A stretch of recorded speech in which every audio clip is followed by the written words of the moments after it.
estamos entonces en el periodo número 7, el periodo del retorno, ¿no? Ya ellos habían estado en Babilonia cautivos por 70 años, luego fueron liberados porque Dios así se los prometió, que no iban a estar más que 70 años. Y bueno, así que comienza la etapa del retorno. En esta etapa ellos van retornando hacia su tierra, hacia Jerusalén, pero recuerda, lo van a hacer por grupos, por espacios de tiempos. Ahí conocemos, por ejemplo, los tres grandes regresos, ¿no? Con Zorobabel, con Esdras y con Nehemías, los tres grandes retornos o regresos y sus años respectivos. Muy bien. Y bueno, después de esto, hermanos, nos compete ver esto sobre el periodo del silencio, así se conoce, ¿no? El periodo del silencio también se conoce como el periodo intertestamentario, ¿no? O sea, que está entre los dos testamentos, intertestamentario. Muy bien. Ese periodo del silencio, ¿por qué se llama periodo del silencio? Porque en este espacio de tiempo, que es un aproximado entre 400 o 450 años, en este espacio de tiempo Dios ya no levantó a ningún profeta. Eso quiere decir que Dios no habló en forma de revelación, más no estaba añadiendo revelación a la escritura. Entonces Dios no levanta ni un solo profeta más ya durante todo este periodo de tiempo. Así que tenemos literatura de este periodo, sí, pero no es literatura inspirada. O sea, no es palabra de Dios inspirada. Simplemente son literaturas comunes y corrientes como cualquier literatura del mundo. Algunas, obviamente, que tienen un gran valor, sobre todo un valor literario, cultural, a veces también un valor histórico, ¿no? Pero no son escrituras inspiradas, esa es la gran diferencia, no tienen autoridad como palabra de Dios. Muy bien, eso va a ser muy importante. Bueno, entonces algunos detalles de este periodo. Dios está esperando el cumplimiento de los tiempos. Cuando estudiemos al profeta Daniel, nos vamos a dar cuenta que Dios ya había revelado lo que iba a suceder en este periodo de tiempo. O sea que no estamos, digamos, en un periodo desconocido o en un periodo en el cual Dios no haya dicho algo. Sí, Dios ya había, por medio del profeta Daniel, revelado lo que iba a suceder en este periodo de silencio o periodo intertestamentario. Así que sí tenemos revelación divina tocante a este periodo, pero es una revelación que pertenece a los libros inspirados que ya tenemos del Antiguo Testamento, no nuevos libros que surgieron durante ese periodo, ¿sí? Muy bien. Bueno, entonces, etapa de tiempo aproximadamente 400. En algunos lugares vas a ver 430, en otros vas a ver 450. Bueno, son aproximaciones, ¿no? Pero entonces ponemos ahí 400 años como aproximación. No hubo palabra de Dios, por eso que no estamos colocando ni un solo libro en esa etapa. Más o menos del año 430 al periodo del año 5 antes de Cristo, más o menos, ¿no? Eh, Hay que estar también muy atentos con el detalle de la línea cronológica con referente a Cristo, porque nosotros solemos decir que Cristo vino en el año cero, pero en realidad no puede haber año cero en cronología, pues no existe año cero en cronología, existe año menos uno y año más uno, pero no hay un año cero en realidad. Y también los cálculos no son exactos, ¿no? Al 100%. Por eso que algunos piensan que Jesucristo en realidad nació entre el año 7 a año 5 antes que Cristo. Qué interesante, ¿no? Incluso por ahí algunos han propuesto de que más bien es del año 5 o 7 después de Cristo. Ahí está el periodo, entre esos años más o menos podríamos hacernos la idea de que nació Cristo, ¿no? Pero no vayas a pensar que Cristo nació en el año cero. Primero, no existe año cero. Tampoco nació en el año uno, tampoco, ¿no?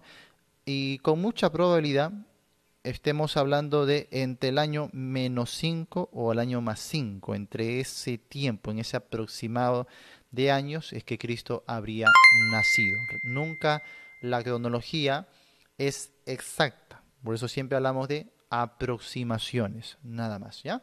Recuerda que el calendario gregoriano en el cual nosotros nos estamos, el día de hoy, nos estamos manejando, Es un calendario que también fue edificado bajo simplemente una premisa de aproximación, ¿no? Y además que surgió algunos ajustes en la historia. Entonces no vayas a pensar que el calendario que tenemos marca algo absoluto, ¿no? No, es simplemente una referencia, nada más. ¿Ya? Eso para que lo tengan en cuenta. Muy bien, ¿qué tenemos durante este periodo de 400 años? Bueno, en primer lugar vamos a ver al poderío persa dominando, y recuerda, esto lo vamos a ver en Daniel. Daniel habló, por ejemplo, de los imperios más significativos a nivel universal. Uno de ellos, el imperio babilónico, que ya existía en la época de Daniel. Después de Daniel iba a surgir el imperio medo-persa, ¿no?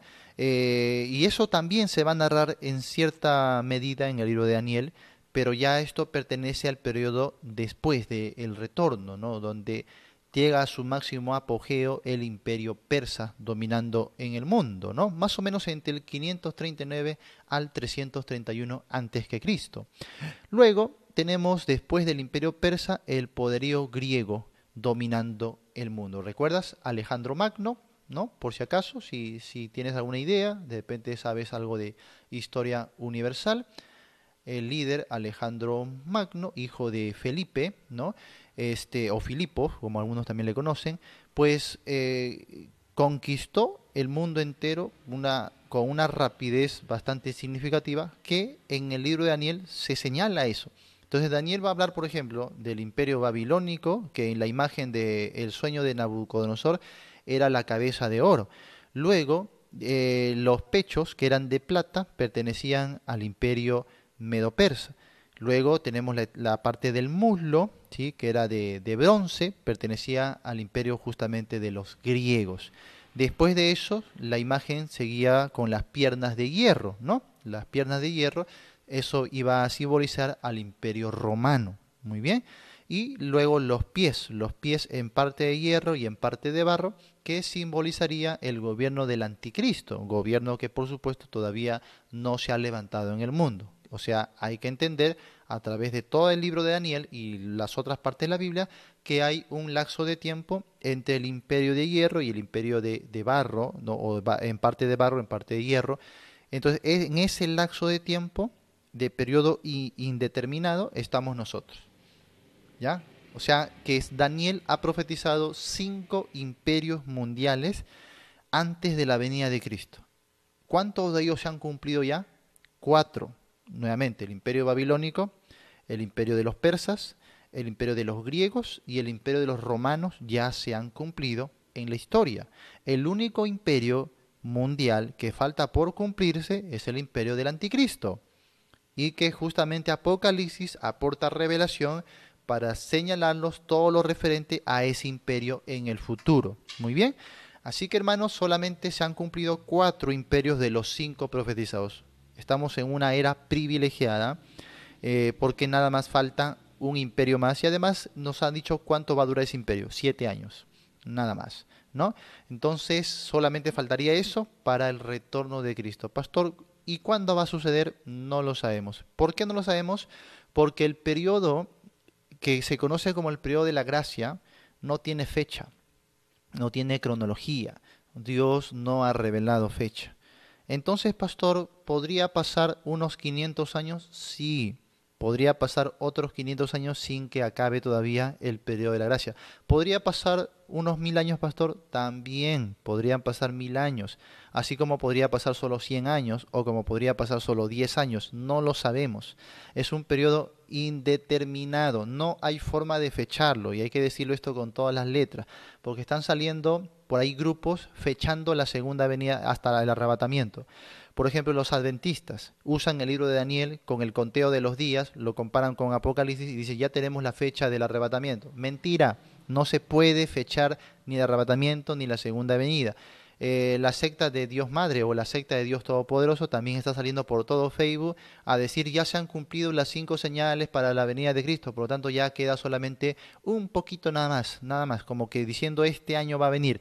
Mentira, no hay ninguna forma bíblica y por eso es bueno estudiar el panorama. Usted va a poder aprender a usar el panorama de la Biblia a lo largo de este curso y se va a dar cuenta, hermanos, que es imposible fechar ni el arrebatamiento ni la segunda venida, ni siquiera tener una aproximación cercana como para decir, ya falta poquito. A veces me escriben, no, pastor, ya estamos en la última etapa, en la última rayita. Y yo le digo, ¿en qué se basa para decir eso, hermana o hermano? ¿No? Pastores, que se están cumpliendo las señales. ¿Qué señales si Dios jamás dio señales para el arrebatamiento? No, están tergiversando la escritura. Están tomando cosas que no pertenecen a nuestro periodo y lo están aplicando mal, que es diferente, pero no se está cumpliendo absolutamente ninguna señal el día de hoy tocante a la venida de Cristo. Eso es una mala interpretación.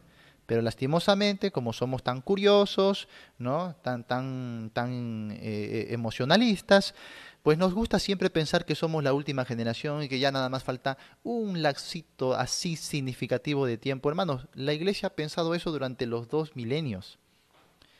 Hace 1000 años la iglesia también pensaba que era la última generación. Hace 500 años también, en la Segunda Guerra Mundial, en el siglo pasado, la iglesia también pensó que ya era la última generación. Ahora con el COVID también muchos piensan que son la última generación. Durante 2000 años los creyentes siempre han pensado que eran la última generación, siempre. Y siempre se han equivocado. ¿Qué te hace suponer a ti que ahora tú sí tienes la razón? De que tú sí eres la última generación. No tiene ningún sentido.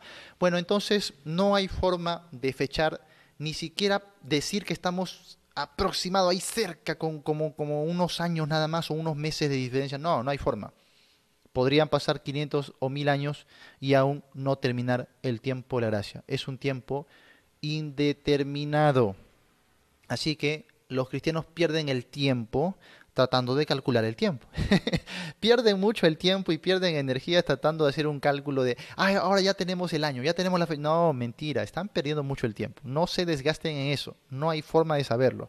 Así que, ¿en qué debe estar ocupada la iglesia? En su misión, hacer discípulos. Ahí debe estar el encargo, la ocupación, la prioridad de la iglesia. Hacer discípulos, predicar el evangelio, ¿sí? Practicar los principios cristianos para nuestra generación.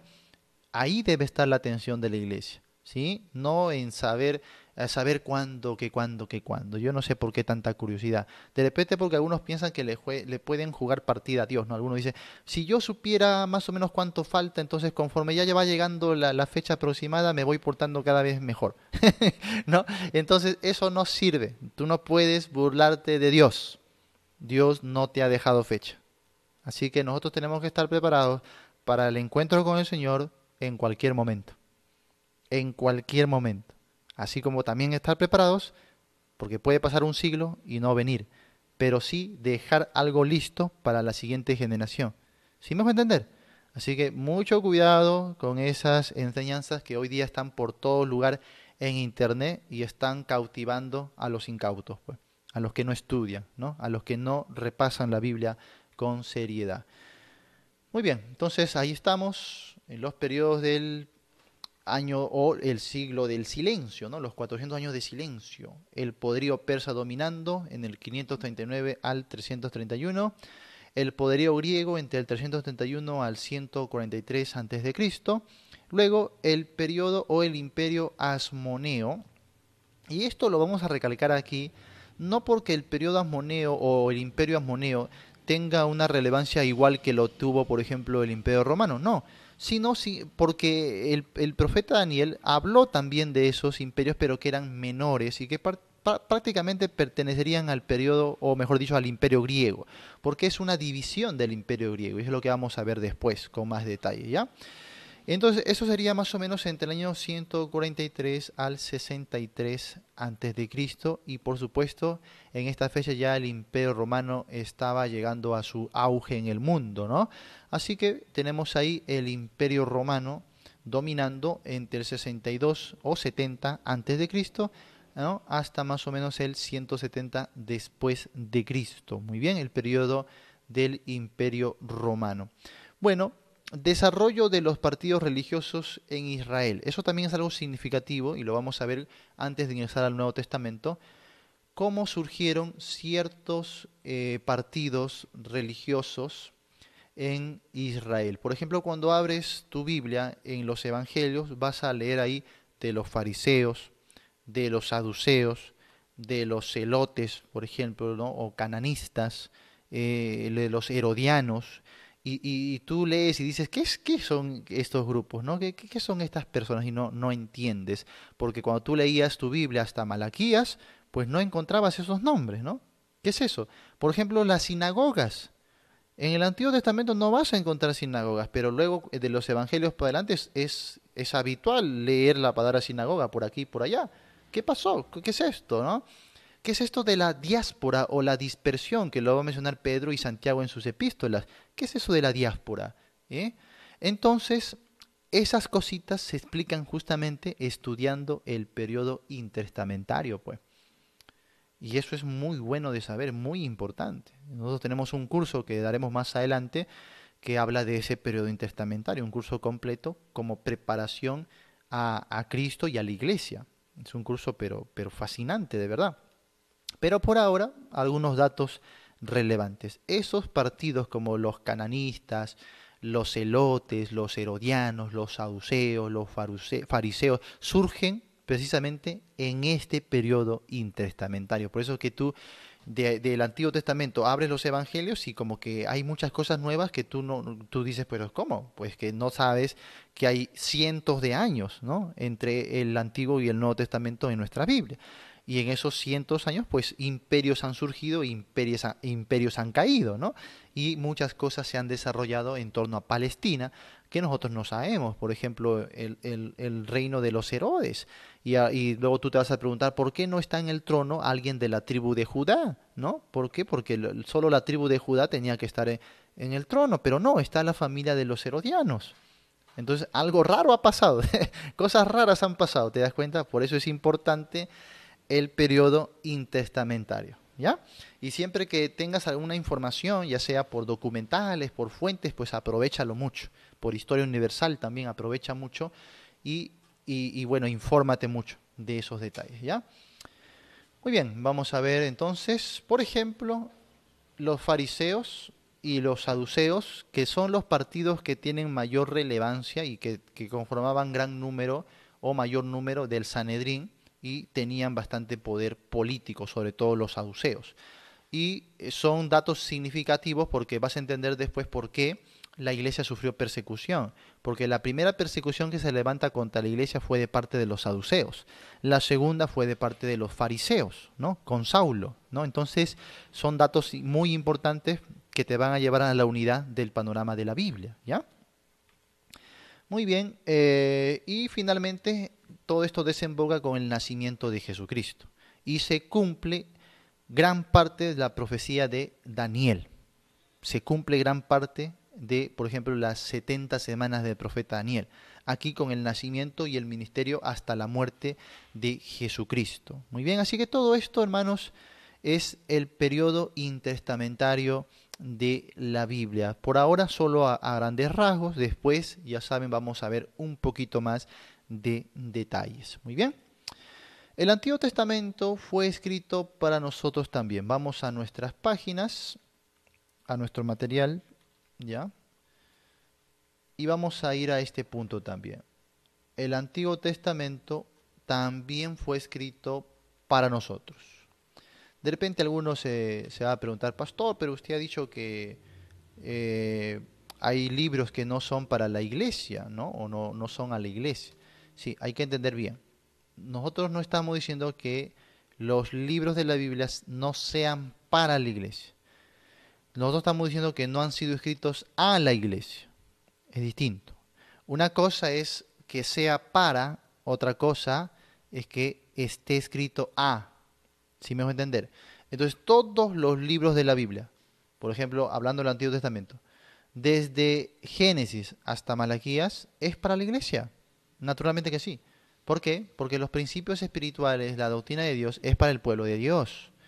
La palabra para denota un propósito. Y Pablo cuando en Romanos 15 habla de esto dice, porque las cosas que se escribieron antes para nuestra enseñanza se escribieron. Para nuestra enseñanza. Ah, entonces tiene un propósito para la iglesia también. Claro que sí.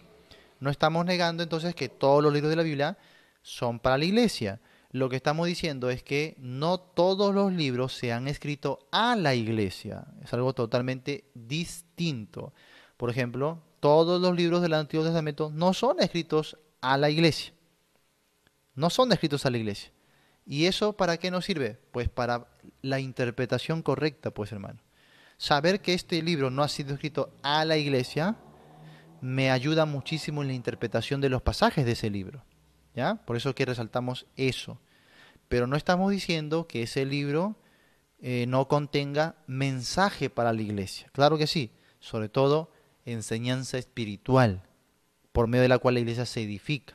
Por eso que hoy le predicamos a la iglesia desde Génesis a Malaquías, ¿no? Predicamos a la iglesia. La vez pasada, por ejemplo, hice una predicación expositiva del libro de Ruth, aunque Ruth no está escrito a la iglesia, pero nos hemos beneficiado muchísimo del libro de Ruth, porque cuando uno estudia el Antiguo Testamento, entiende mejor el Nuevo Testamento, ¿no? Así que mucho cuidado, ¿eh? A la vez pasada alguien me escribió porque estábamos estudiando nosotros los profetas menores y también estaba predicando el libro de Ruth, ¿no?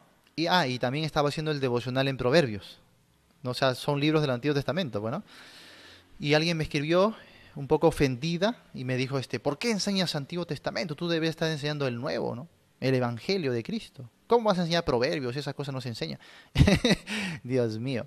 No sé cómo hay cristianos que puedan tener esa mente. Y entonces les dije, mira, si no estudiamos el Antiguo, no entendemos el Nuevo, porque el Antiguo es la base del Nuevo Testamento. Porque el Nuevo Testamento se fundamenta ¿en qué? En el Antiguo. Ahora, si no estudias el Nuevo, no vas a entender tampoco el Antiguo. ¿Por qué? Porque el Nuevo Testamento nos ilumina el Antiguo Testamento. Entonces se complementan perfectamente. El Antiguo es la base, el Nuevo es la iluminación. Entonces debemos estudiar ambos testamentos, ambos, para poder entender bien. Además que si tú estudias el Nuevo Testamento, toda esa enseñanza, todo ese cuerpo de doctrina y todos los principios que vas a encontrar ahí están fundamentados en las escrituras del Antiguo Testamento. Es lo que usaban los escritores o los siervos para componer el Nuevo Testamento, pues. Entonces sería inaudito decir que es malo enseñar el Antiguo Testamento a la iglesia el día de hoy. Por supuesto que no, no estamos a favor de esa postura. Ambos testamentos son igual de importantes y ambos deben enseñarse a la iglesia, por si acaso, ¿ya? Por si acaso. Muy bien. A ver. Ajá. Bueno, entonces nos ubicamos en la página número 10, ¿no? Página número 10. El Antiguo Testamento fue escrito para nosotros también, dice ahí. A ver, aunque originalmente el Antiguo Testamento fue escrito a Israel, también ha sido escrito para nuestro beneficio. Aunque Dios escogió a Israel como un instrumento para mostrar su plan de redención, este plan incluye a toda la humanidad. El Antiguo Testamento nos da razones significativas y nos señala que fue escrito, por ejemplo, para guiarnos a la salvación a través de Cristo. Escribimos eso. Para guiarnos a la salvación a través de Cristo. No vamos a poder entender la salvación si es que no estudiamos el Antiguo Testamento. Así de simple. ¿Por qué, pastor?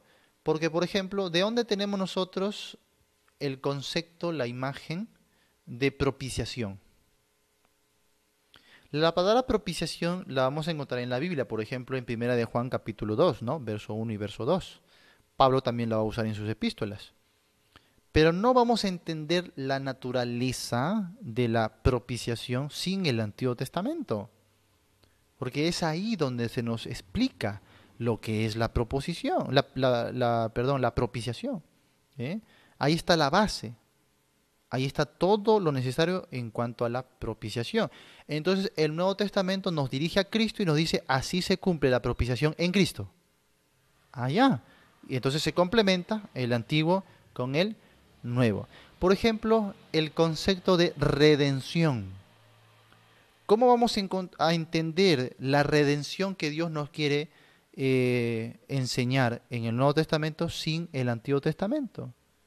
El Antiguo Testamento está lleno, llenecito de la doctrina de la redención. Y con la base del Antiguo entendemos a profundidad la naturaleza y los detalles de la redención.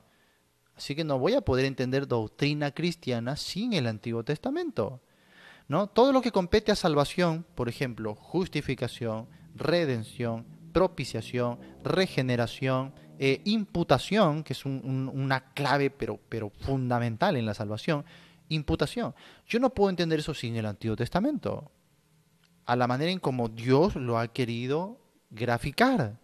Así que es sumamente importante el Antiguo Testamento para entender lo relacionado con la salvación a través de Cristo. Y ahí tienes algunas citas: 2 Timoteo 3:15, Lucas 24, 25 a 27, Lucas también 24 del 44 al 45, Romanos capítulo 4, 23 al 24 también, ¿no? Siguiente punto. Fue escrito también para instruirnos en toda justicia y prepararnos para la obra de Dios. ¿Qué dice 2 Timoteo 3, 16 y 17? Dice ahí: toda la escritura es inspirada por Dios y útil ¿para qué? Para enseñar, redarguir, corregir e instruir en justicia. ¿Qué es justicia, pastor? La vida recta, la vida de la mano con Dios, a fin de, o sea, el propósito, a fin de que el hombre de Dios sea perfecto, enteramente preparado para toda buena obra. Cuando Pablo está diciendo ahí toda la escritura, ¿a qué se refiere? ¿Solo al Nuevo Testamento? No, sino se refiere al Antiguo y al Nuevo. Pastor, pero en ese tiempo ellos no solo tenían el Antiguo, ¿por qué dice el Nuevo? Porque ya habían partes del Nuevo Testamento que ellos consideraban escritura. Por ejemplo, ahí mismo en la carta a Timoteo, el apóstol en el capítulo 5, cuando habla de los ancianos, o sea, de los pastores, dice que los pastores deben ser tenidos por dignos de doble honor. ¿Por qué? Y él cita: porque la escritura dice, ¿no? No pondrás bozal al buey que trilla. Ahí cita el libro de Deuteronomio. Y añade y cita otra porción y dice: y digno es el obrero de su salario. ¿Qué está citando ahí? ¿Antiguo Testamento? No. Está citando el Evangelio de Lucas. Así que canónicamente partes del Nuevo Testamento ya eran consideradas escrituras en la época de los apóstoles. No vais a pensar que fue tiempo después, no, ya mientras ellos estaban enseñando lo referente al cristianismo, ya habían partes de nuestro Nuevo Testamento que habían sido considerados escrituras. Por ejemplo, Pedro también en su segunda carta, segunda de Pedro capítulo 1, entre el verso 16 al verso 18 o 19, el apóstol Pedro habla de las epístolas de Pablo. Abre tu Biblia y verifica ahí. Y dice: nuestro amado hermano Pablo, según la sabiduría que le fue dada, les ha escrito explicándole o hablándole de estas cosas en casi todas sus epístolas, y añade: pero los indoctos, ¿no?, y los inconstantes tuercen como las otras escrituras. Así que Pedro consideraba escrituras a las epístolas de Pablo. ¿Sí me dejo entender? Entonces, cuando Pablo está diciendo toda la escritura, se refiere tanto al Antiguo como al Nuevo Testamento. No es solo el Antiguo o no es solo el Nuevo. Algunos hablan así a veces por falta de profundidad en su estudio. Entonces, ambos testamentos de la Escritura, Antiguo y Nuevo, son palabra de Dios y ambos deben guiar al creyente. ¿Para qué? Como estamos viendo aquí, para perfeccionar al creyente, para que esté preparado para la obra de Dios. Muy bien. Entonces, aquí vemos en 2 Timoteo 3, 16 al 17, que en este pasaje el apóstol Pablo se refería también al Antiguo Testamento, que en aquellos días ya estaba completo, y que juntamente con el Nuevo Testamento llegaron a ser la palabra inspirada y revelada de Dios.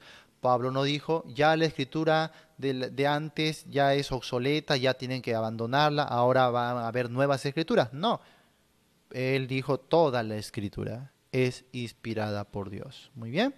Y ahí mismo en 2 Timoteo, el capítulo 3, más adelante, Pablo va a instar a Timoteo a que persista en esa escritura que desde niño había aprendido. Claramente se refiere al Antiguo Testamento también, ¿no? Muy bien. Luego, otra razón para enseñarnos, consolarnos y que tengamos esperanza. Romanos 15:4. espero que lo sepas de memoria, ¿no? Porque las cosas que antes se escribieron para nuestra enseñanza se escribieron, a fin de que por la paciencia y consolación de las Escrituras tengamos esperanza. Muy bien, un verso que debes saber ya de memoria, ya. En cualquier momento te lo pregunto y espero que lo digas al pie de la letra, ¿eh? Con punto y coma, porque eso ya desde escuela dominical tenemos que saber. Muy bien, entonces ahí dice, ¿no? ¿Para qué? ¿Para qué el Antiguo Testamento? Para enseñarnos, consolarnos y que tengamos esperanza. Por ejemplo, hay partes del Antiguo Testamento que todavía no se han cumplido. ¿Sí o no? A ver, díganme ustedes, díganme, álcenme el pulgar o bajen el pulgar. ¿Hay partes del Antiguo Testamento que aún no se han cumplido, sí o no? A ver, levanten el pulgar o bajen el pulgar. ¿Ah? Ah, algunos están dudando, ¿no? Pastor, estoy ahí, estoy en la duda, dicen. No, sí, hay partes del Antiguo Testamento que aún no se han cumplido, lo venimos repitiendo toda esta semana. Por ejemplo, la profecía de las 70 semanas de Daniel se han cumplido parcialmente hasta la muerte de Cristo, pero en cuanto al establecimiento del reino no se han cumplido. La resurrección de los justos y de los injustos no se han cumplido. El reino milenial, el reino mesiánico no se ha cumplido. La nuevos cielos y nueva tierra no. ¿Qué pastor? Eso está en el Por supuesto que sí, no han leído el Antiguo Testamento. Los cielos nuevos y la tierra nueva es parte del Antiguo Testamento, por si acaso. El Apocalipsis solo lo está ratificando. ¿Sí? Las profecías que da Jesucristo en Mateo 24 y Mateo 25, no vayas a pensar que recién Cristo las inventa ahí. Cristo solamente está citando el Antiguo Testamento. Entonces hay gran parte del Antiguo Testamento que aún no se ha cumplido. ¿Cómo es que lo vamos a desechar? No, eso sería pues imposible. El Antiguo Testamento, por lo tanto, también es para nosotros. Solamente que hay que saber cómo aplicarlo correctamente. Esa es otra cosa. Es para nosotros, pero no hay que aplicarlo mal, ¿eh? ¿Sí me dejo entender? Porque hasta el Nuevo Testamento también lo podemos aplicar mal, como sucede el día de hoy. Así que no estamos negando que el Antiguo Testamento sea para la iglesia, porque hay muchas cosas de las que hay que beneficiarnos, hay que aprender del Antiguo Testamento. Y hay muchas cosas que aún no se han cumplido, ¿ve? Pero hay que saber usar cada escritura en su debido contexto. No hay que tergiversar la palabra, no hay que torcer la palabra, no hay que añadir ni quitar a la palabra, no hay que adulterar la palabra, la Biblia es clarísimo en todo eso, ¿sí? Por eso es bueno estudiar el curso El Panorama, ¿ya? Cuando alguien tenga algún problema de interpretación, tú dile, estudia con el pastor Jonathan el panorama de la Biblia, ¿sí? Llévale a la fanpage, ¿ya? Para que no cometa errores. Muy bien, algunos no cometen errores, cometen horrores, ¿no? Qué pena, qué pena. ¿Por qué? Por falta de instrucción, simplemente. Bueno, seguimos. Para darnos ejemplo, vamos a lo siguiente, ahí está. Para darnos ejemplo, consolarnos, ¿no? Decía el punto anterior, ahora para darnos ejemplo, amonestarnos y ayudarnos. Por ejemplo, 1 Corintios 10, 11 al 13, otro pasaje que creo ya lo debes de saber de memoria, ¿no? No tengo por qué citarlo, un pasaje bastante conocidísimo, ¿no? Entonces el apóstol, ¿qué dice ahí? Para que no pequemos como ellos, o sea, los de Israel, que pecaron en el desierto y cayeron, ¿no?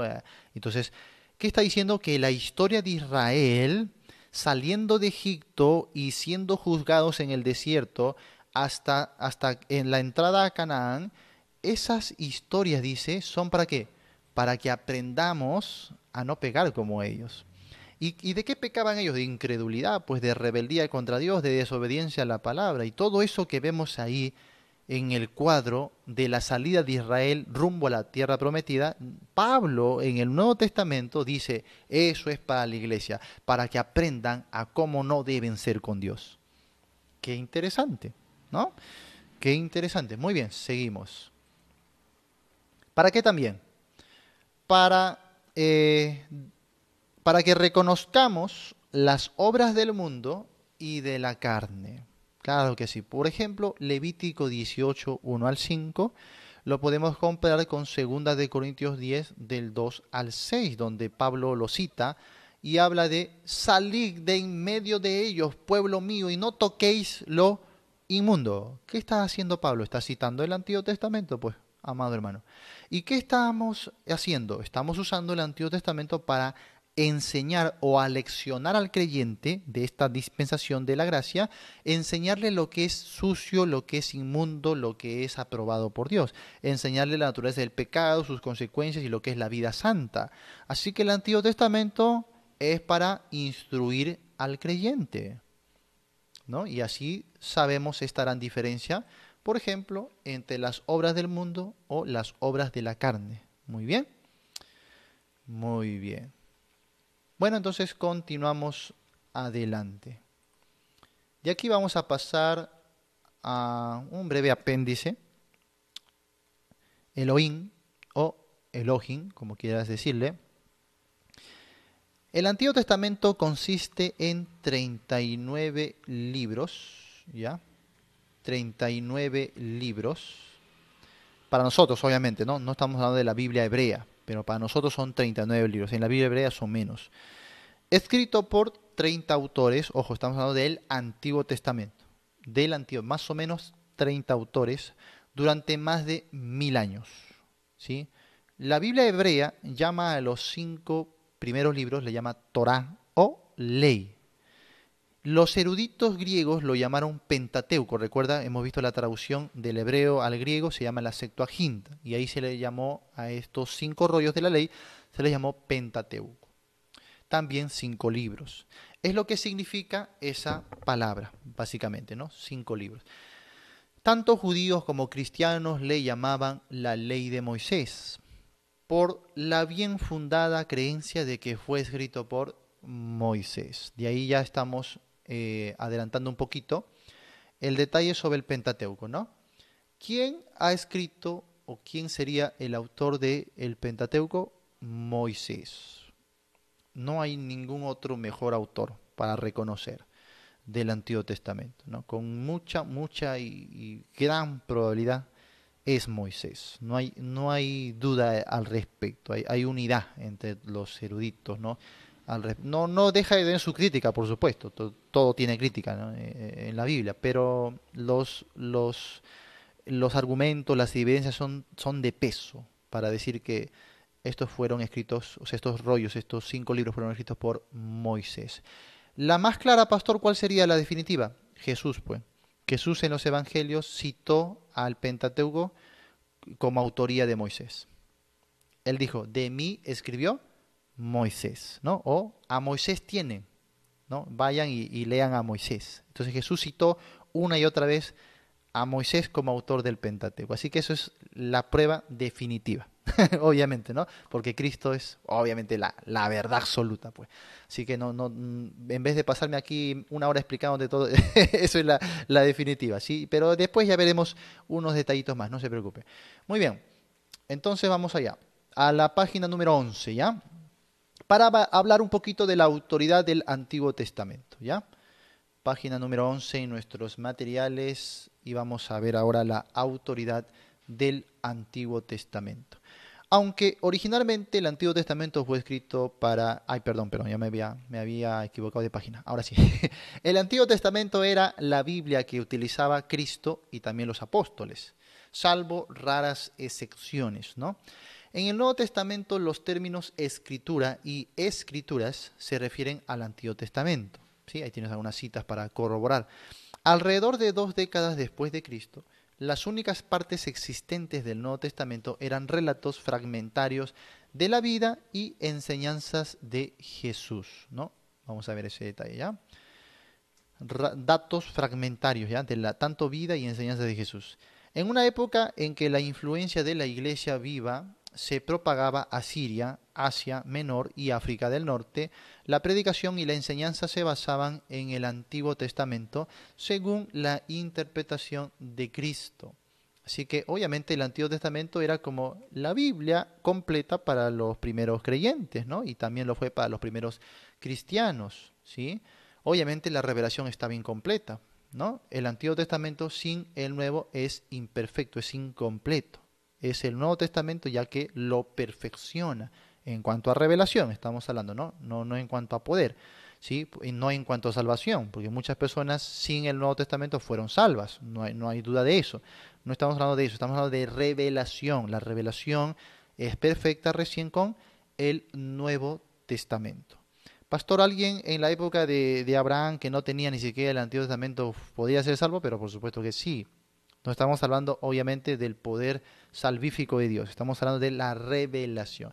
Recuerda que la revelación es progresiva, Dios la va perfeccionando en el paso del tiempo, ¿ya? Así que el Antiguo Testamento tenía una teología en cuanto a revelación, una teología incompleta. El Nuevo Testamento ya lo perfecciona. Pero eso no le quita autoridad al Antiguo Testamento, ¿sí? Vamos a ver el detalle, por ejemplo, de Jesús y el Antiguo Testamento, ¿ya? Pasando aquí a este punto para ver la autoridad del Antiguo Testamento. Jesús y el Antiguo Testamento. Jesús dijo, por ejemplo, en Juan capítulo 5, 39, escudriñad las Escrituras y ellas son las que dan testimonio de mí. Muy bien. Así que Jesús está ratificando la autoridad de las Escrituras. En una parte Jesús también dijo, la Escritura no puede ser quebrantada. También dijo, yo no he venido a abrogar, sino a cumplir. Jesús ratificaba la autoridad de las Escrituras del Antiguo Testamento. ¿Te das cuenta? Muy bien. Continuemos ahí con nuestro material, ¿sí? Cristo reconocía la autoridad plena, la naturaleza preceptiva de las Escrituras y a la vez se reservaba el derecho de ser su verdadero intérprete. Si bien Jesús discrepó de los líderes judíos en diversos asuntos, no hay evidencias en ninguna parte del Nuevo Testamento de controversia sobre la inspiración o autoridad del Antiguo Testamento. En esto Jesús, por ejemplo, estaba de acuerdo con los fariseos, que entre los dos partidos que hemos mencionado, fariseos y saduceos, son los fariseos que le daban más prioridad y relevancia a las Escrituras, ¿ya? Por eso que ya sabes por qué Saulo era tremendamente erudito en las Escrituras, ¿no? Porque él era fariseo y de la línea pues de los más estrictos de la escuela de Gamaliel, ¿no? Entonces los fariseos ponían bastante atención a la ley, las Escrituras, ¿no? Y es más a la literalidad de las Escrituras. Por ejemplo, los saduceos no. Los saduceos eran más alegóricos con las Escrituras.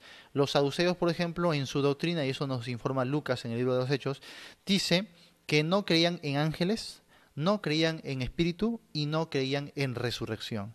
De ahí entiendes por qué un grupo de ellos se acercó a Jesús a decirle, Maestro, vamos a decirte algo, un hombre tenía una mujer y murió, ¿sí? Murió, luego se casó con otra mujer, también murió, se casó con otra, también murió, y así hasta 7 veces. Y ahora le pregunta como para timarle, ¿no? En la resurrección, ¿de quién va a ser su esposa? Si con las 7 se ha casado legítimamente, ¿no? Según la ley, ¿no? Parece una pregunta, oye, qué difícil, ¿no? Ahora, ¿de quién va a ser la esposa cuando ellos resuciten? Va a tener 7 mujeres, ¿no? Y entonces querían llevarlo a Jesús a una trampa. Y Jesús dice, pues ustedes yerran, les da yendo a los saduceos, no a los fariseos, ¿eh? A los saduceos, ¿eh? Eso anota, porque a veces no sabemos esos detalles. Le responde a los saduceos, ustedes yerran porque ignoráis el poder de Dios y las Escrituras. Jesús habló de dos cosas elementales para poder entender la Biblia. Uno, el poder de Dios. No puedes entender la Biblia pragmáticamente, pues solamente, hermano. Recuerda que la Biblia es teológica y emana del poder mismo de Dios, así que la Biblia también tienes que entenderla espiritualmente. Y eso por eso, y ustedes yerran porque ignoráis el poder de Dios, ya que ellos decían, bueno, partes de los milagros registrados en el Antiguo Testamento son solo figurativos, le estaban restando el poder, ¿te das cuenta? Lo milagroso, lo sobrenatural. Y otro, ignoráis las Escrituras. ¿Qué está hablando ahí? La autoridad de las Escrituras. Y Jesús estaba defendiendo una interpretación gramática literal de las Escrituras. Ese método de interpretación es lo que usamos nosotros hoy. Mientras que los otros que tienen diferentes posturas emplean otro método de interpretación. Por ejemplo, los preteristas, ¿qué usan? El método alegórico, pues, ¿no? A ver, por ejemplo, los que tienen posturas en cuanto al milenio, que no existe el milenio, por ejemplo, usan un sistema alegórico. Los que no son dispensacionalistas, ¿qué sistema usan? También el alegórico. Así que mucho importa el método. Jesús defendió el método gramático literal de las Escrituras. porque eso es el que usaba pues los fariseos. Los saduceos eran más alegoristas y decían, no, no existe ángeles, aunque tú vas a la escritura del Antiguo Testamento y vas a ver ángeles por todos lados, pero ellos decían, no, no existe. ¿Por qué? Porque no interpretaban con el método literal, ¿te das cuenta? Entonces, no, eso es solo simbólico, no existen ángeles, ¿ya? No existe espíritu tampoco, no existe espíritu. Ya se ponen un poquito arrianos, ¿no? Medio testigos de Jehová. No, no existe espíritu. Ellos no creían la existencia de un ser espiritual. Y también decían, no existe resurrección, no va a haber resurrección. Por eso es que trataron de hacerle caer a Jesús, ¿no? A ver, ¿de quién va a ser la esposa de él, de ese fulano, en la resurrección? ¿Qué dice Jesús? Ustedes yerran porque están ignorando dos cosas importantes, el poder de Dios y las escrituras, la autoridad de las escrituras. Porque en la resurrección lo que ratificó Jesús, te das cuenta, es la doctrina de la resurrección que sustentaban los fariseos. Así que los fariseos no estaban tan equivocados, porque muchas de las cosas que ellos enseñaban Jesús los va a ratificar. Es más, en Mateo 23 Jesús dice, lo que les enseñan los escribas y fariseos, hacedlo. Qué interesante.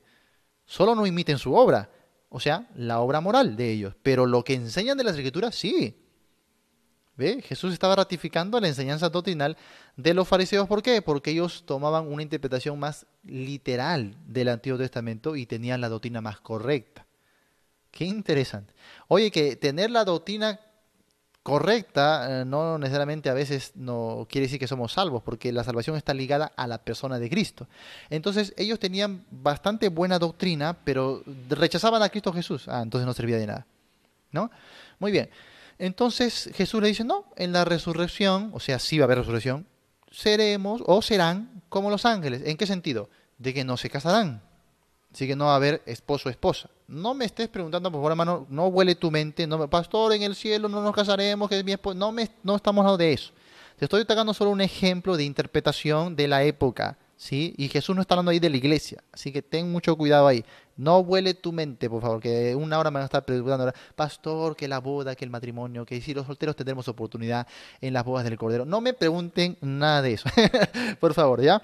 Muy bien, entonces Jesús dice, no. Le está respondiendo sólidamente. No sirve de nada hablar de esto. ¿Por qué? Porque sí va a haber resurrección. Lo que no va a haber es matrimonio de los que van a resucitar. Jesús está hablando de los que van a resucitar, no de los que nacen en el milenio. ¿Ya? Así que eso lo voy a reservar para después. Muy bien. Entonces, vamos a ver ahí que Jesús ratifica la autoridad de las escrituras. Muy bien. Sigamos ahí en nuestro material, ¿ya? Estamos viendo a Jesús y el Antiguo Testamento, ¿no? Jesús entonces ratifica la inspiración, autoridad del Antiguo Testamento, ¿no? Y no hay ninguna controversia en los evangelios que Jesús haya dicho, oye, ustedes están equivocados con esto, no.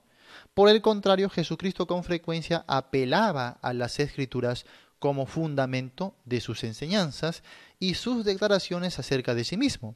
Ilustración de esto es el triple empleo del escrito está, por ejemplo, en Mateo capítulo 4, ¿no? En el episodio de la tentación, cuando Jesús una y otra vez menciona escrito está, escrito está, escrito está, ratificando la autoridad de las escrituras del Antiguo Testamento. Lo mismo sucede con la discusión con los judíos sobre el derecho de llamarse hijo de Dios, muy bien, cuyo eje central es la plena confiabilidad de las escrituras. Así de simple. Ese detalle de, a veces los calvinistas abusan de eso cuando, por ejemplo, Jesús dijo, no, nadie puede venir a mí si el Padre no le trajere. Entonces ellos dicen, ya ves, solamente los elegidos por el Padre son los que son salvos, los que... No, Jesús no estaba diciendo eso. Jesús que estaba hablando de la autoridad de las Escrituras, que Dios ha dado testimonio del Hijo, ¿cómo? En las Escrituras. Y las Escrituras se ha dado a todos.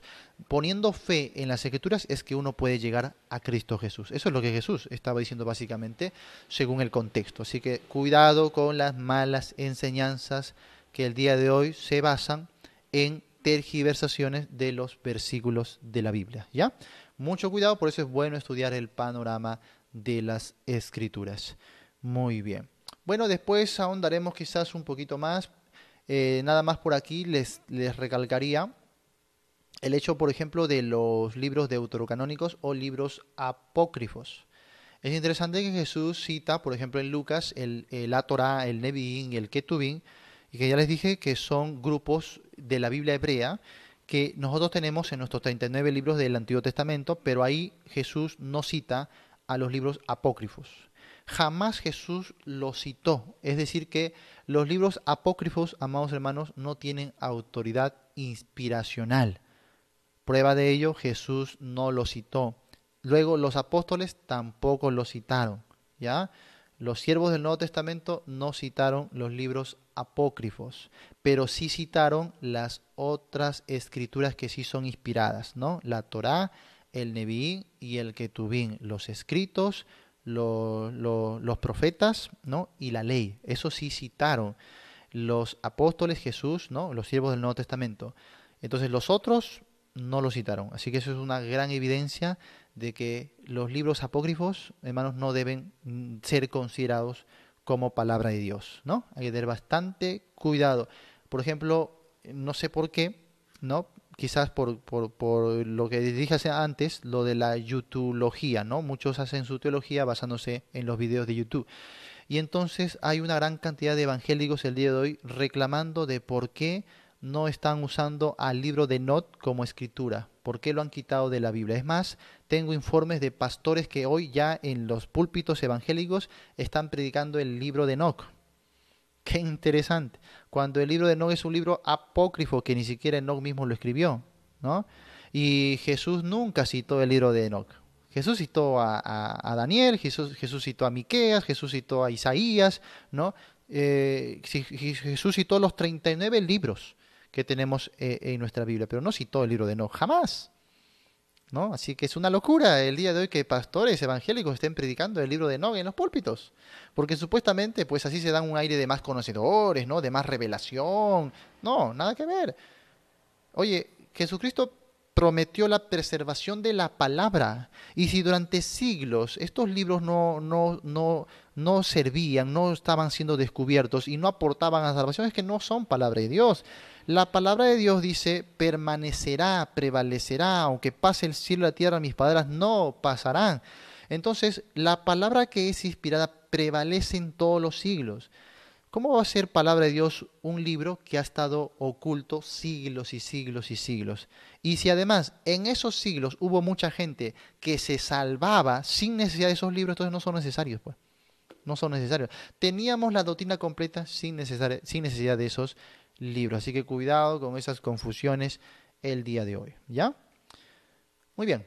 Después de ver entonces lo tocante a Jesús y el Antiguo Testamento, pasamos a ver la conservación de la palabra. Estamos dentro del punto de la autoridad del Antiguo Testamento, ¿ya? La conservación de la palabra.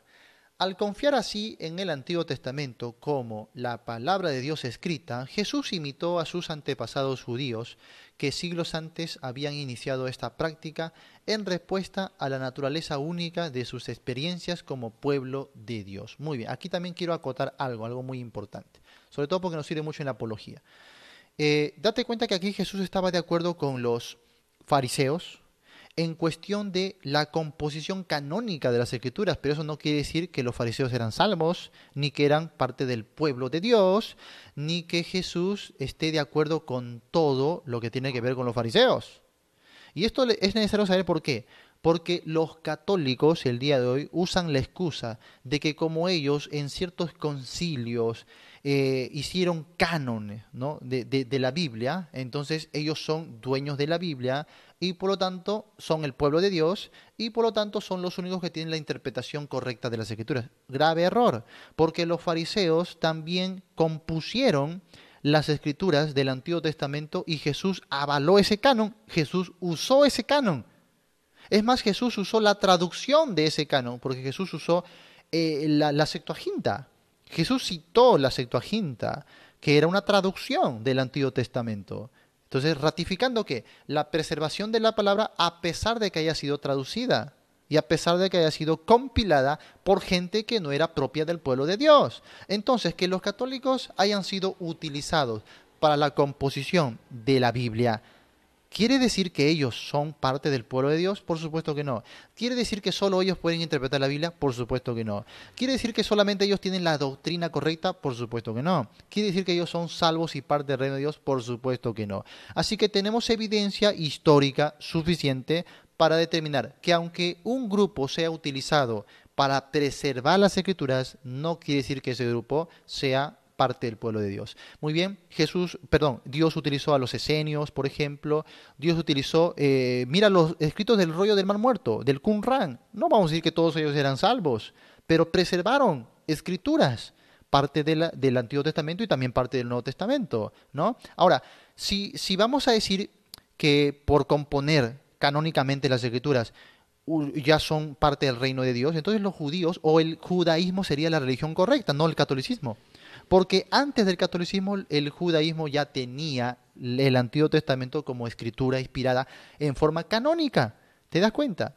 Que de eso toma el católico porque el católico no canonizó los 39 libros del Antiguo Testamento. Así que ahí están en un grave error cuando dicen nosotros hemos compuesto la Biblia. No, están en un error. ¿Te das cuenta? Entonces no negamos que los católicos son usados en cierta medida por Dios para preservar las escrituras. Claro que sí. Y para componer parte del canon del Nuevo Testamento. Por supuesto que sí. Eso no quiere decir entonces que ellos sean el pueblo de Dios, ni que tengan la doctrina o la interpretación correcta. Por supuesto que no. Igualito que el judaísmo se equivocó en su interpretación y sobre todo su aplicación a Cristo de las Escrituras, aunque eran portadores de las Escrituras, igual los católicos se equivocan tremendamente en la doctrina y la aplicación soteriológica del mensaje del Evangelio con referente a Cristo. Así que eso no es suficiente para tratar de desbaratar hoy la doctrina cristiana correctamente interpretada de la Escritura, ¿sí? Entonces, tomemos esos ejemplos, nos van a servir de mucho. En Romanos capítulo 3, el apóstol dice, entonces, ¿qué provecho tiene ser judío? ¿Qué ventaja? Y Pablo dice, mucho. En primer lugar, dice que les fue confiada la palabra de Dios. Pero más adelante en el capítulo 10, Pablo habla de ellos y dice que son condenados, que no son parte del pueblo de Dios. Qué interesante. Que están endurecidos, que están bajo condenación, que no son salvos. Entonces es un pueblo que no son salvos, pero fueron usados por Dios para preservar las Escrituras y componer el canon del Antiguo Testamento. ¿Sí me dejo entender lo que estoy tratando de decir? ¿Sí? Así que las premisas de los católicos son muy básicas, son insuficientes y se convierten en falacias. Y es bueno saber estas cosas para saber responderles también, ¿no? Porque ellos se quedan con que no, que en el año tal el Papa Damaso hizo la composición de una Biblia completa y lo tradujeron al latín y entonces nosotros somos dueños de la... No, ya con toda esta base les puedes responder. Muy bien. Muy bien, continuamos entonces con la conservación de la palabra. La revelación de Dios en palabras y acciones había sido tan poderosa y clara que la conservaron y atesoraron, registrándola por escrito. Etapa por etapa, los israelitas fueron desarrollando una colección de literatura autorizada, leyes, narraciones del pasado, oráculos de los profetas, enseñanzas de los sabios e himnos y oraciones del culto de adoración. Prácticamente esto es la composición de las escrituras hebreas. Esto es lo que iban coleccionando. Pero no es algo meramente humano. Sabemos que Dios estaba detrás de esto usando a este pueblo para preservar o conservar su palabra inspirada.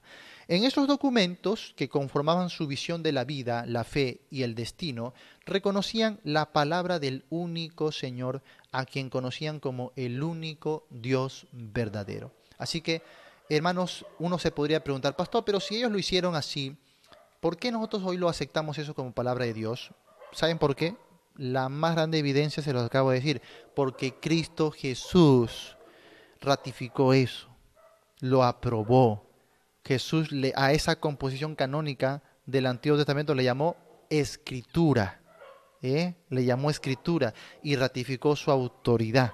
Así que no debemos poner nuestra atención en ese pueblo que está componiendo las escrituras, sino en el Dios que está detrás del pueblo, que está preservando su palabra, aunque use a pueblos que no son parte de su reino. Qué interesante. Así que eso es bueno saberlo, ¿eh? Eso es bueno saberlo y espero que lo sepan aprovechar en el campo apologético. Muy bien, vamos a continuar al siguiente punto con la interpretación de la palabra. Hemos visto la conservación de la palabra, ahora vamos a la interpretación de la palabra, ¿sí? Aunque Cristo compartía la actitud de sus contemporáneos judíos hacia la autoridad del Antiguo Testamento, la interpretación que él le dio tenía por lo menos dos diferencias significativas. Hay que anotar eso, hermanos, ¿ya? Eso es muy importante. Dos diferencias significativas. Vamos con la primera, ¿ya? Sí, vamos con la primera. En primer lugar, al igual que los profetas, Cristo percibió el vacío de gran parte del legalismo judío, en el que la rutina y el ritual se habían convertido en vano sustituto de la pureza de corazón, la integridad y la preocupación social, ¿sí? Ahí, para ejemplo, podemos ver Marcos capítulo 7 del 1 al 13, también Mateo 9, 13 y el capítulo 12, verso 7, que prácticamente citan a Oseas capítulo 6, verso 6. ¿Ya? Eso para que lo revises ahí en casa.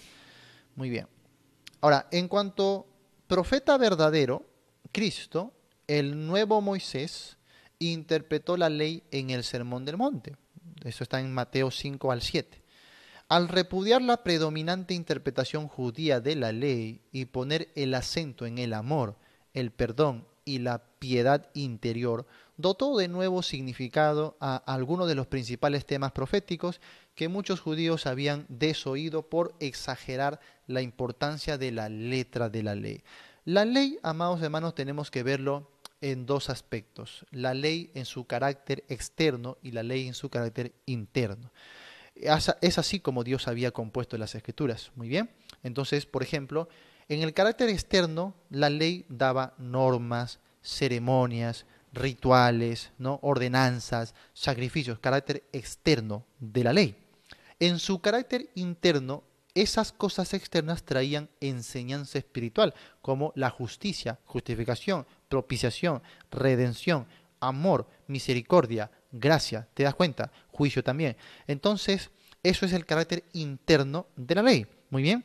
Pero para la época de Jesús, los fariseos, sobre todo, estos partidos religiosos, sí consideraban las escrituras como autoridad, como palabra de Dios, pero fallaban en su interpretación. ¿Por qué? Porque solamente ponían atención al aspecto externo de la ley. El aspecto externo, amados hermanos, solamente tenía su fin de enseñanza. Como Pablo diría después, es un ayo que nos llevaría a Cristo. Muy bien, pero el aspecto interno de la ley era lo que daba los principios que generaban vida y comunión con Dios. Entonces, la interpretación correcta debe poner énfasis en lo interno, que es el corazón de la ley, no en la letra, que es el lado externo de la ley. Entonces, para la época de Jesús, estos maestros, estos intérpretes, habían desechado el corazón de la ley y solamente se habían quedado con el lado externo de la ley. Por eso que ponían énfasis en cumplir. A ver, los días de la semana, las lunas nuevas, los días de celebraciones, los sacrificios, los diezmos, todo lo que era externo, ¿te das cuenta? Todo lo que era externo, costumbres. Es más, le habían añadido, para supuestamente poder ser buenos cumplidores de esa ley, le habían añadido los escritos rabínicos, ¿no? El Talmud, los escritos rabínicos, que eran tradiciones, que eran interpretaciones de los eruditos rabinos de los hebreos, que decían, a ver, para poder cumplir esta ley, tienes que lavarte la mano 7 veces antes de comer. Qué interesante, ¿no? Y entonces, ten cuidado con lo que metes a tu boca, tienes que pronunciar estas palabras, tienes que lavarte así, entonces, cosas externas. Y cuando los religiosos venían a ver a los discípulos de Jesús, justamente los juzgaban por ese aspecto externo y exagerado, porque era la ley más los escritos de los rabinos. Entonces, eso, hermanos, que Jesús lo rechazó. Jesús entonces no es que estaba dando una nueva interpretación, sino que le estaba dando la interpretación correcta, la que siempre debió ser. Y puso su atención en el corazón de la ley. Qué extraño, porque aunque Jesús trajo ese correcto entendimiento, el día de hoy están surgiendo por ahí sectas y hasta algunas denominaciones evangélicas, nuevamente poniendo su atención en el aspecto externo de la ley y haciendo un legalismo a los cristianos, a la iglesia de hoy. Poniendo énfasis en qué? En no te pongas esto, no te pintes asá, no esto, aquel otro, ¿no? Puro aspecto externo. Algunos incluso al extremo de judaizar, vestirse como hebreos, ¿no? Hablar en hebreo, poner énfasis a las fiestas hebreas y algunos ya una exageración, pero tremenda. Tengan cuidado, hermanos, con lo que hoy se conoce como raíces hebreas. ¿Has escuchado eso? Hace unos días coloco, bueno, ahí estaba practicando acá el alefato hebreo y coloco ahí una foto, ¿no? Como para un momento ameno y alguien escribe, ¿estás aprendiendo hebreo solamente o vas a aprender todo lo que es raíces hebreas? Y voy a su perfil y veo que estaba llenecito de doctrina de raíces hebreas. Bueno, digo, no, eso no para nada, porque eso es secta.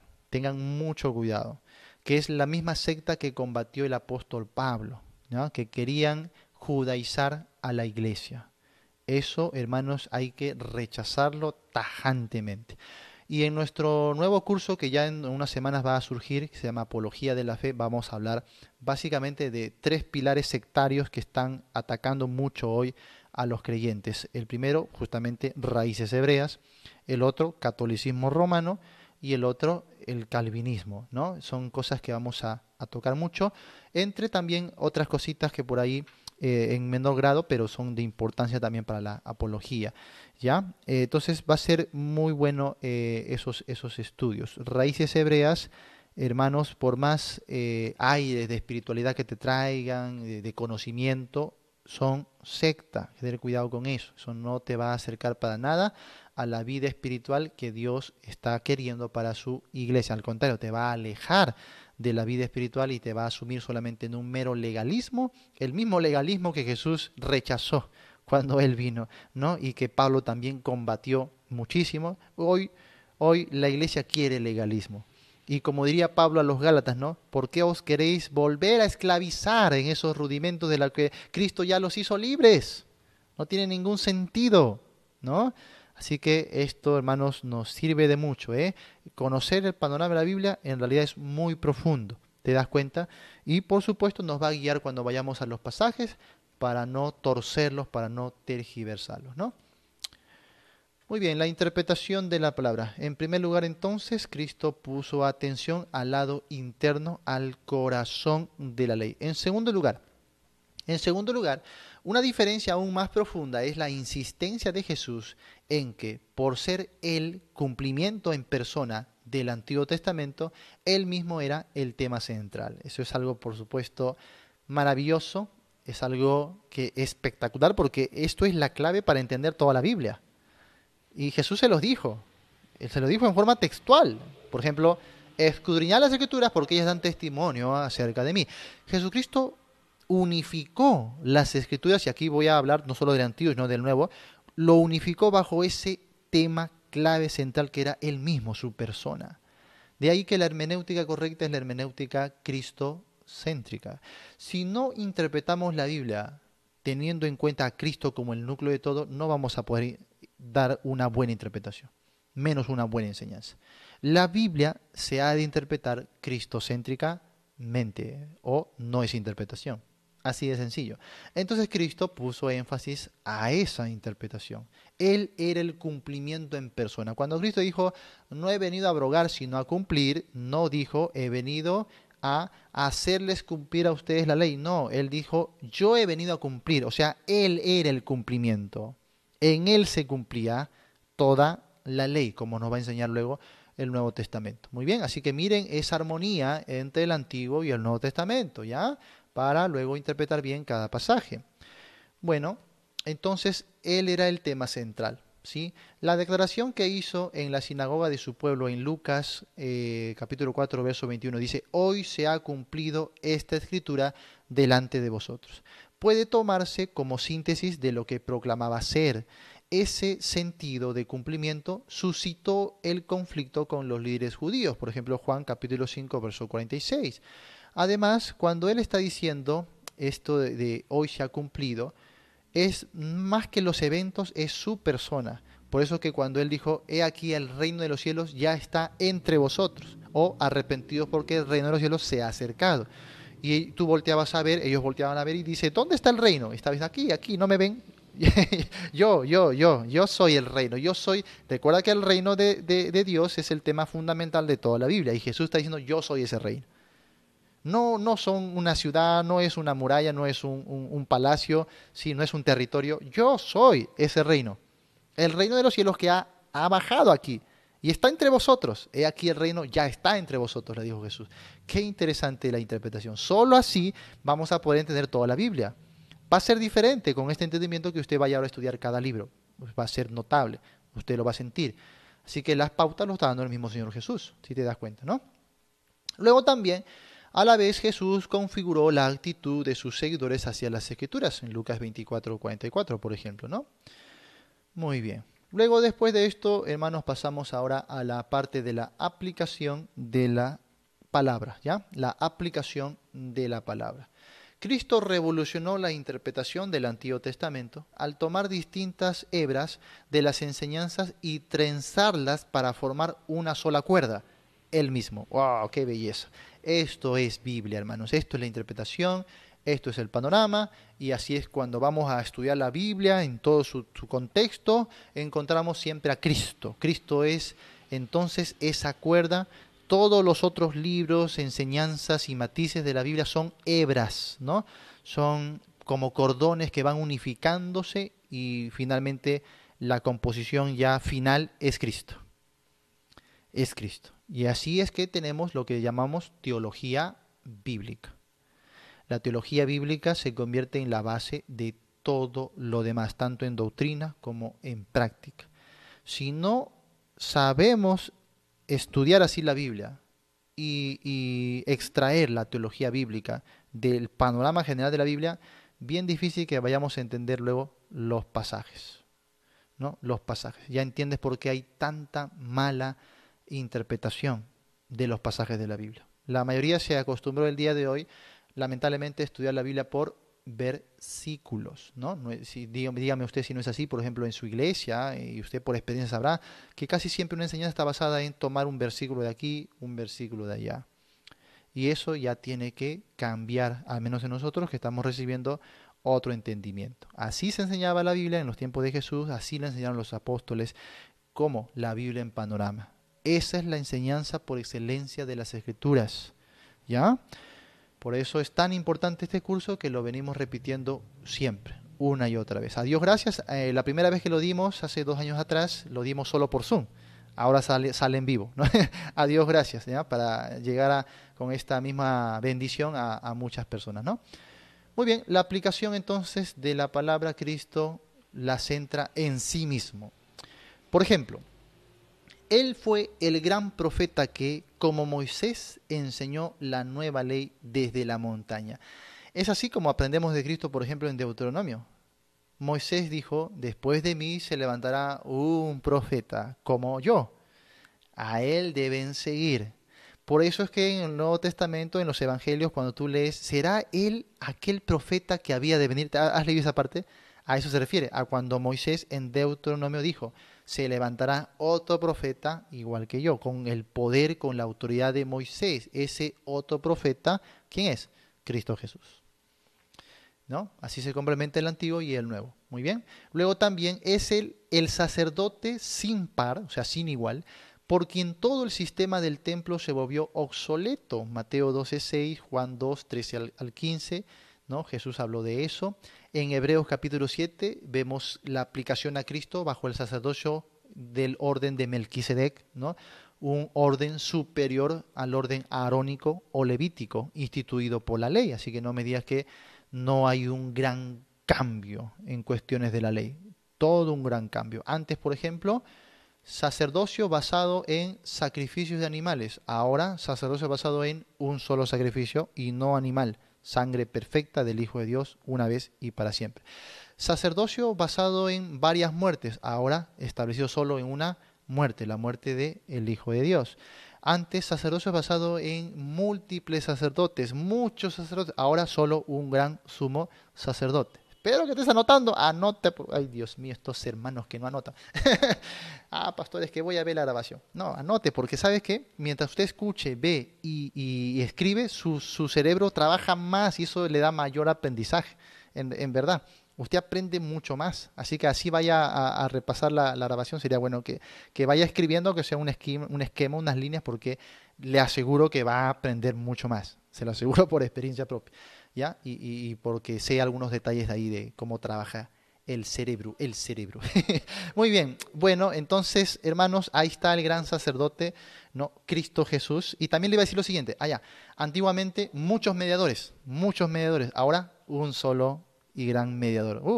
Yo hice ese resumen, lo hice como de una lista de 15, creo, si no me acuerdo. Lo pasé a mis alumnos de la exposición a Hebreos, ¿no? Así que si lo encuentro ahí te lo paso después. ¿Ya? Eso es prácticamente el cumplimiento, ¿no? O sea, todo, mucho, siempre en uno solo se cumple en Cristo. ¿Ve? Todo el Antiguo Testamento lo haremos de entender así. Luego, Él es también el rey sabio que es más que Salomón en Mateo 12:42. El rey sabio más que Salomón. Qué interesante, porque el Antiguo Testamento establece que nunca se levantará otro como Salomón. Y luego llega Cristo y dice, soy más que Salomón. Entonces date cuenta cómo la revelación es progresiva y es perfecta si uno la mira en Cristo Jesús. Así que Salomón simplemente era un tipo de Jesús. No es para exaltar al hombre Salomón, ¿no? Sino lo que tipificaba, que era Cristo. Muy bien. Luego, Él es el Hijo y Señor de David, legítimo heredero del trono de Israel. Ahí está Marcos capítulo 12, 35 al 37, también el capítulo 15, verso 2, y así es toda la teología bíblica. Siempre es bajo la línea de David, un descendiente legítimo que se sienta precisamente en el trono de David, ¿no? El reino mesiánico, que es obviamente el reino de Dios, tema central en toda la Biblia. Luego, Él es el victorioso Hijo del Hombre, que contemplamos, por ejemplo, en Daniel, hasta Daniel capítulo 13, ¿no? También lo encontramos mucho en Ezequiel, el Hijo del Hombre, y Cristo se adjudica ese título para sí mismo. Ahí está Marcos capítulo 13, verso 26, ¿no? Él dice, el Hijo del Hombre, se refería a sí mismo, y muchos malinterpretan eso, ¿no? ¿Por qué Jesús se decía el Hijo del Hombre? Entonces no era hijo de Dios. Entonces sí era el hijo de José, ¿no? Y eso es ¿por qué? ¿Sabes por qué? Porque no estuve en la Biblia en panorama, pues, hermano. ¿Por qué no estuve en la Biblia en panorama? Ese es simple.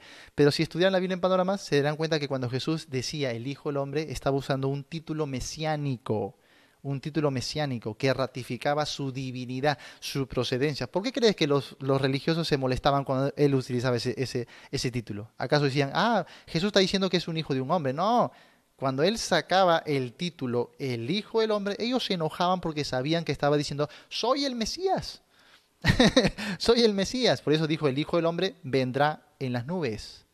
Hablando del reino del Mesías. Muy bien, muy bien.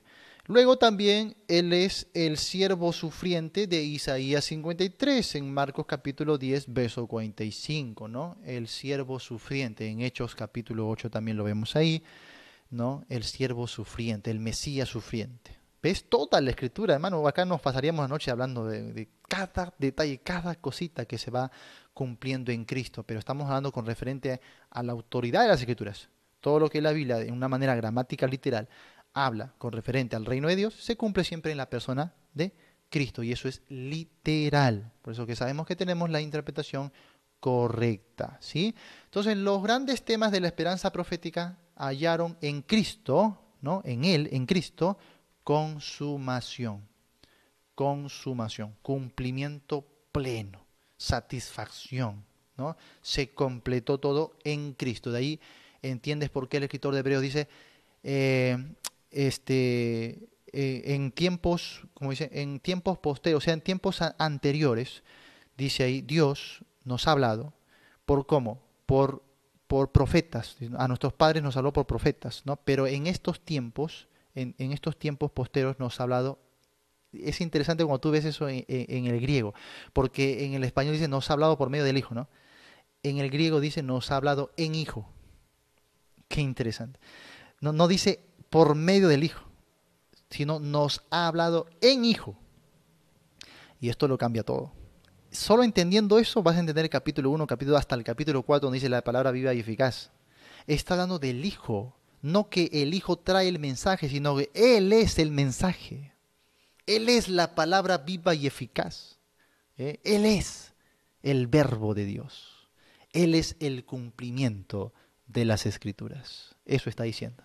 Qué interesante. O sea, no es que Cristo vino a contarnos algo, no. No, Él es el mensaje de Dios. Por eso rechazar al Hijo en Hebreos era rechazar absolutamente todo.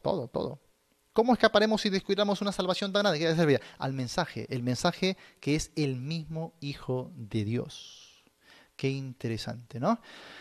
Muy bien, ¿estás aprendiendo, hermanos? ¿O no están aprendiendo nada? Porque los veo con cara así de asustado, entonces yo no sé si lo estoy confundiendo más o no. O es algo básico de repente. Ah, pastor, qué aburrido esta cosa, ya sabía. No, de repente. Bueno, no sé. Me dicen, por favor, me dicen por interno, ¿ya? Bueno, hermanos, vamos a llegar hasta hoy, hasta esa parte del día de hoy. Vamos a continuar el día martes, ¿ya? El día martes. Tenemos este curso los martes y jueves. Aquellos que están preocupados, pastor, ¿por qué usted enseña tanto? No se imaginan lo que hacíamos el primer año de la pandemia, ¿no? Dios mío, ahí sí te hubieses vuelto loco, porque nosotros enseñamos una media de transmisión 11 horas diarias. Eso enseñaba, sin parar, sin parar. Yo era ese tiempo estaba pues convencido de que Dios estaba obrando, porque yo estaba enfermo, estaba con la voz que no daba para nada y Dios me hacía hablar 11 horas seguidas diarias, amados hermanos, diarias. Y nos quedamos hasta las 12 o 1 de la mañana, imagínate, ¿no? Y ya los hermanos que estuvieron ese tiempo lo saben muy bien. No, y entonces que hoy transmito yo por horas, en realidad no es nada. No, uno piensa que es bastante y en realidad es poco. Por ejemplo, el curso de Panorama de la Biblia yo lo llevaba de lunes a viernes. De lunes a viernes, no llevamos martes y jueves. Así que en realidad créeme que hemos hecho bastante ajuste para hoy dar bastante equilibrio, ¿no? Entonces, no te preocupes por eso. Más bien preocúpate en aprender, ¿no? En repasar. Dios da la fortaleza, hermanos. Dios da la fortaleza, ¿no? Si hay alguien enfermo, débil, Dios puede usar así, mucho más si tú tienes salud, tienes fuerza, ¿no? Ponte en las manos de Dios, proponte estudiar, escudriñar, servir, comienza a compartir y vas a ver cómo Dios va a ser maravilloso contigo, ¿no? Como lo es conmigo y con tantos que el día de hoy pues creen en su palabra. Así que la palabra es exquisita, no es nada aburrida. Yo no entiendo cómo algunos se aburren con doctrina, con la palabra. No, es fascinante, es emocionante. Hay cosas que yo les he enseñado pero cada vez que lo enseño es como si fuera la primera vez, hermano. Yo estoy así emocionado, no sabes cómo me salta el corazón. Estoy sumamente emocionado. Y espero que eso en alguna medida les sepa transmitir para que ustedes también tengan bastante motivación, ¿no? En el estudio de la palabra de Dios. Bueno, hermanos, que Dios me los bendiga. Entonces nos despedimos de los hermanos del Facebook. Gracias, hermanos, por acompañarnos en estos tiempos. Gracias a esos hermanos maravillosos. Gracias por compartir. Gracias. Ahí en los comentarios algunos saludando. Gracias, bendiciones. Y nos vemos entonces el día martes con el curso Panorama de la Biblia. ¿Sí? Bendiciones.